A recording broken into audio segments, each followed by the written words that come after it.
तब फिर मुझे यहाँ से बेहतर जगह में एजुकेशन के लिए भेज दिया गया। फिर उसके बाद में मेरी सारी जो एजुकेशन हुई है जोधपुर में हुई है।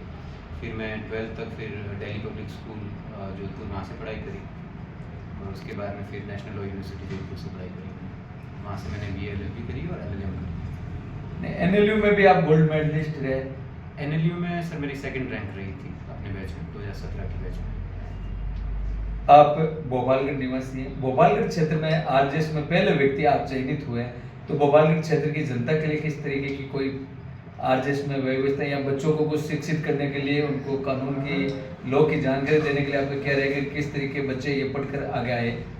सर ये भी एक इत्तेफाक है कि इस कस्बे से मैं पहला ही इंसान हूँ जिसने RJS करा है, और मेरा ये रहेगा इसके बारे में सजेशन कि बाकी सारे पेरेंट्स भी मेरे जैसे मेरे फादर ने एजुकेशन पे जोर दिया और उन्होंने आगे आगे मुझे रास्ता बताते गए कि ये रास्ता है। हर कोई नहीं कर सकते, क्योंकि परिवार की कई बार ऐसी आर्थिक स्थिति भी कमजोर होती है, कुछ लोगों को जानकारी नहीं होती, वो डाइवर्ट हो जाते, कोई कॉमर्स में है, कोई आर्ट्स में है।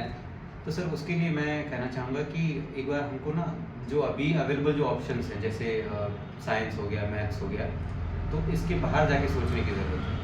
और उसमें सबसे पहले मैं ये कहूँगा कि जो आर्ट्स जो स्ट्रीम है उसको थोड़ा ऑनरेबल नज़र से देखने की ज़रूरत है, क्योंकि अगर उसमें हम कोई इंसान जो पढ़ाई करना चाह रहा है उसको उसी पे मौका दे और वो आगे जाके आर्ट्स से पढ़ के, या फिर क्योंकि लॉ की पढ़ाई एक इंटरडिसिप्लिन पढ़ाई है, तो उसमें आर्ट्स का स्टूडेंट मेरे हिसाब से बेहतर स्थिति में रहता है। जबकि मैं खुद साइंस का स्टूडेंट रहा हूँ, लेकिन मेरा मानना है कि आर्ट्स का स्टूडेंट ज़्यादा बेहतर स्थिति में रहता है। तो 10th के बाद में अगर लोगों में चर्चा है कि आपके IAS बनने की संभावनाएं थी, आपकी रुचि भी IAS की तरफ थी?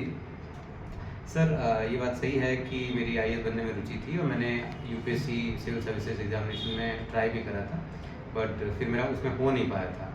और लॉ में क्योंकि मैं अच्छा था अपने यूनिवर्सिटी में, तो फिर मैंने कहा कि एक बार के लिए RJS में अपना लक ट्राई करना चाहिए, मेहनत करनी चाहिए।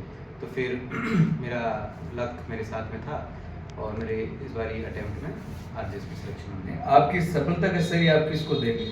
सर सफलता का श्रेय मैं सबसे पहले तो ईश्वर को देना चाहूँगा कि उन्होंने मेरा हर एक स्टेज पे साथ दिया, और उन्होंने मुझे ऐसे परिवार में पैदा करा जहाँ पे शिक्षा का महत्व समझने वाले लोग हैं, क्योंकि उसके बिना ये सब कुछ पॉसिबल हो नहीं पाता।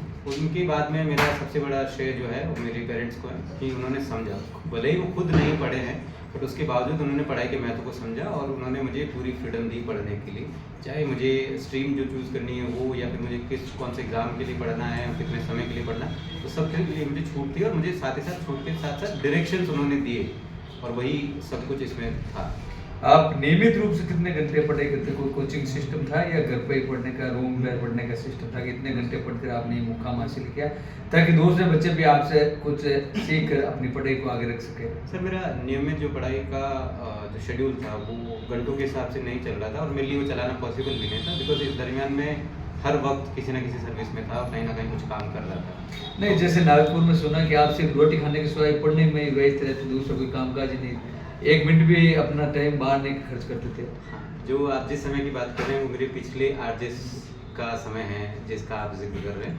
हाँ, ये बात सही है कि मैंने वहाँ पे पढ़ाई पे ज़्यादा जोर दिया, क्योंकि जैसे ही मेरी पोस्टिंग हुई थी उसी समय इसका नोटिफिकेशन आया था, तो समय बड़ा अल्प था, तो समय बर्बाद करना अफोर्ड नहीं कर पा रहा था। नहीं, आपका अभी भी मिशन IAS है या अब IAS की ओर आपका रुचि ध्यान नहीं रहेगा? RJS में आप संतुष्ट हो? सर हाल फिलहाल मैं थोड़ा समय लूँगा, और ये जो अभी मैंने अचीव करा है उसको सिंक इन करने की कोशिश करूँगा, और फिर देखते हैं मालिक की जो इच्छा होगी वही कुछ करने की कोशिश करूँगा। धन्यवाद सर आपको।